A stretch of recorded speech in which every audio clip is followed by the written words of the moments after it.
We're going to be doing a demo of Project 2. So right now, I'm going to SSH into my terminal.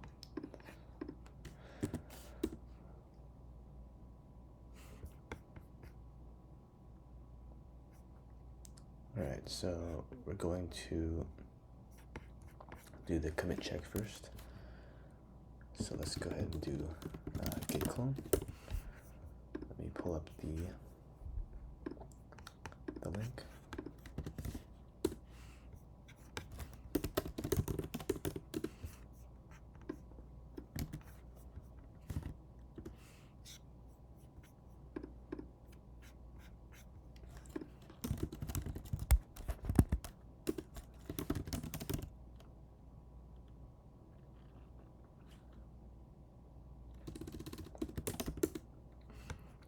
You can see that the latest commit is right here.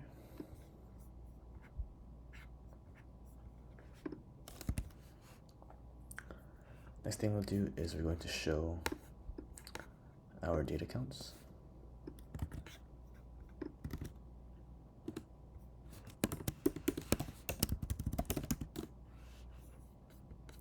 And then we'll show that we have no sale records made at the time before the demo.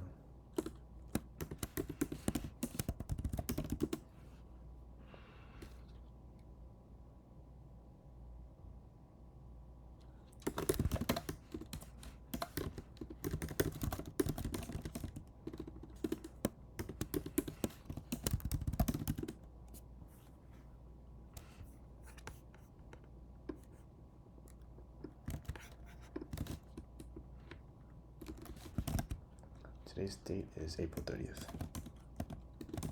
So we'll do the query like so.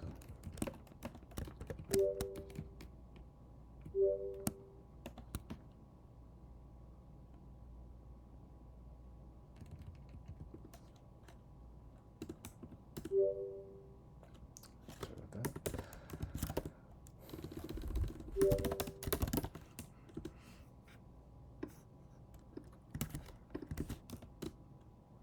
See that this is the empty set.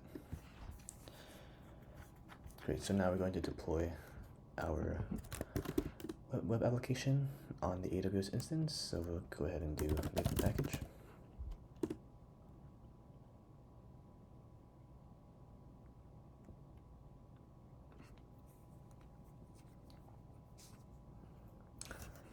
Now we'll go ahead and we'll show our Tomcat packages.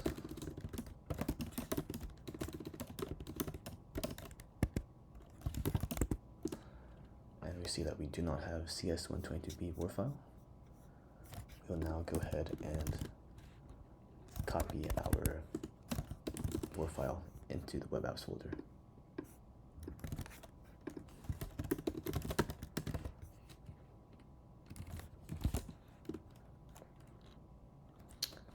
And now if we go back to that folder,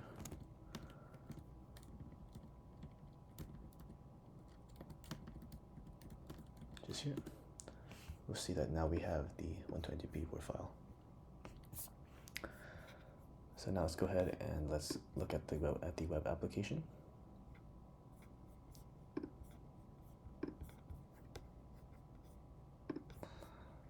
We'll be going here.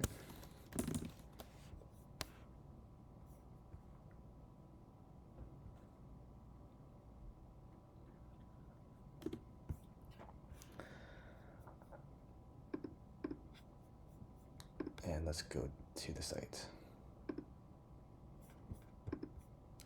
Before we do, let's make sure we have our network panel open in our web dev tools. So we filter by XHR and keep it right next to our web application. Let's do a refresh.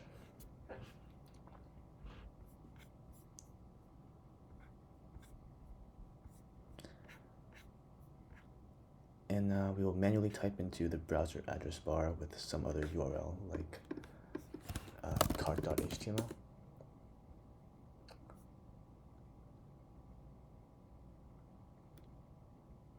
Alright, so that actually works, I think, because I have a cookie saved from a previous session. So I'll go ahead and clear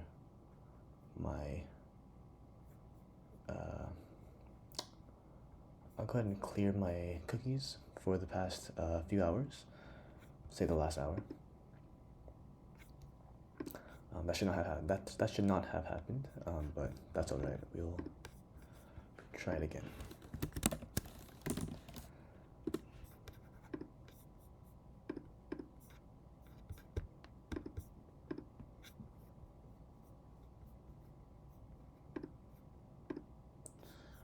All right, so let's try it again. If we go to, for example, cart.html, we'll see that we get redirected back to the login page because we have not logged in yet. And let's try something else like movieslist.html. Once again, we are redirected. So let's log in with a invalid password. So for a@gmail.com, let's log in with the password bbbb. And we'll see that we get a appropriate error message. Now let's do that again, but with the correct password, which is A2. So we see that we are now able to redirect to the main page, and we'll go ahead and look at the functionality. First one is searching and adding to cart from the main page and navigate to the searching feature. And we'll search by the title term and the star Tom. We'll search, and we see that we get one result. We will add the movie to the shopping cart with this button. You get a nice pop-up that confirms the addition. And now we'll search by director vidm and year 2007. However, I do not support substring matching if it's right in the middle of a string like that. Instead, I do a search on whether the substring is a starting sequence for either a first or last name or middle name. So instead, I will search, for example, the director M, and we see that the directors all start with either the letter M in their first name or their last name. I believe that this was trying to get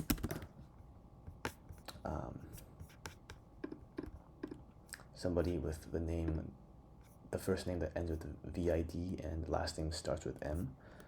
So I will go ahead and see go ahead and see which director that was. So I'll search for M, go by 100 and update.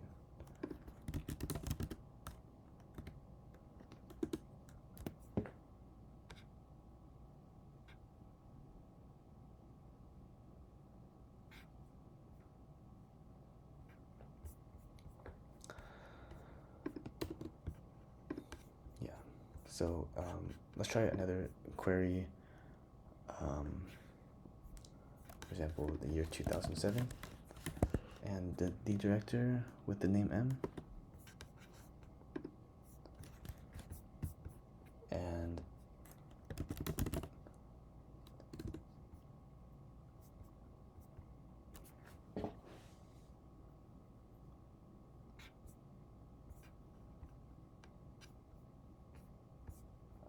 we can see that we get all the years and the directors who have an M as the first or last name.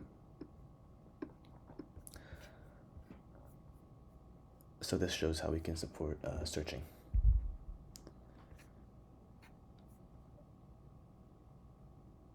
Just for like another example, we can do a exact match for a director. So for example, let's say Tony Mark in the year 2007.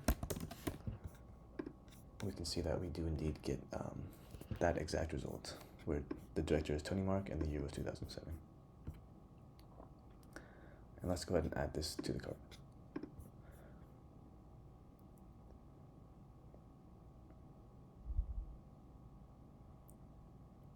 The next one is to search by the title, The Terminal, and the star, Tom Hanks. And we get the result, The Terminal. Oh, we need to add the query for 2004 as well. So let's add 2004 with Tom Hanks.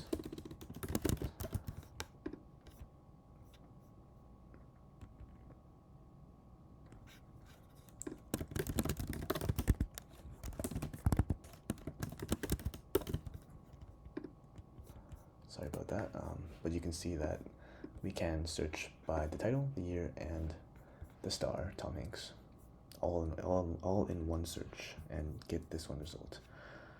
So let's add this to the cart as well. So we should now have 2 copies of the terminal in our shopping cart. Now let's test browsing and adding to the cart. From the main page, navigate to the browsing feature. So we browse with these 2 drop downs here. Let's first browse by the title Z, and we can see that the title is indeed sorted by the letter Z. Now let's browse by the title star, and we'll see that these are all movies with titles that do not start with alphanumeric characters. Let's browse by genre drama, and we can see that the genres are now the drama genre. Now I want to click on another genre, let's say romance. You want to go to a new movie list page. Then you want to select one movie from this new list, and we're going to go to the single movie page. So let's say 11 minutes ago. And then from this movie page, you want to add the movie to the shopping cart. So we do that with this button here. And we successfully added this movie from the single movie page. Now let us test pagination, sorting, jumping functionality. Let's search with the title Love. Let's display this with order rating descending and title ascending with 100 items per page. And let's click update. And we can see that it is sorted by title first, and then by the rating if there's a tie.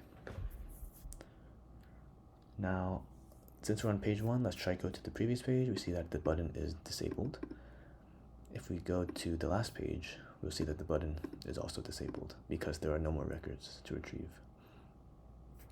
Now let us change the movie list page to display with order rating ascending, so rating ascending and title descending. And we will do 25 items per page.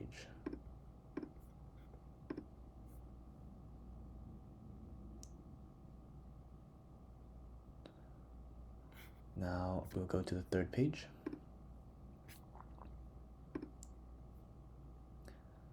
We'll click the first movie.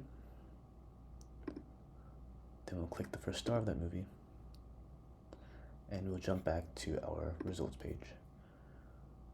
And we can see that we are back at the Love search result at the third page, with order rating ascending, title descending as a tiebreaker, and 25 items per page, so just like before. Now let us check the shopping cart functionality. Let's navigate to the shopping cart page by clicking this button. And we'll see that we have 3 movies with 4 copies total. The movie The Terminal has 2 copies, and the other 2 movies have 1 quantity. Now we want to change the terminal quantity to 1, so let's press the down button. Let's change the movie B's quantity to 3, so let's click this button twice. And let's delete movie C, so we click the red button here. And now we proceed to payment. On the payment page, let's enter wrong information. So let's try my name. And when we try to place the order, this error message appears. Now let us try to put in appropriate information, the correct credit card, and place the order. And now we see that we get a confirmation page that shows the sale ID, the title, the quantity purchased, the price, and the total price, and the overall total price with a thank you message for the purchase. Now let us go back to MySQL.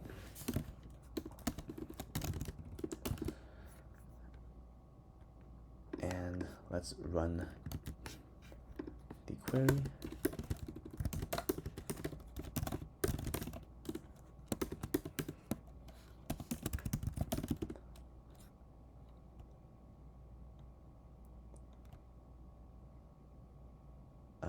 Let's run the query select star from sales where sale date equals the date currently, which is once again 2023-04-30. So now you can see that those two movies that we just purchased appear in our sale database. We have the sale ID and the customer associated with the purchase, the movies purchased, the sale date, and the quantity, so 1 and 3. And that'll be it for the demo. Thank you.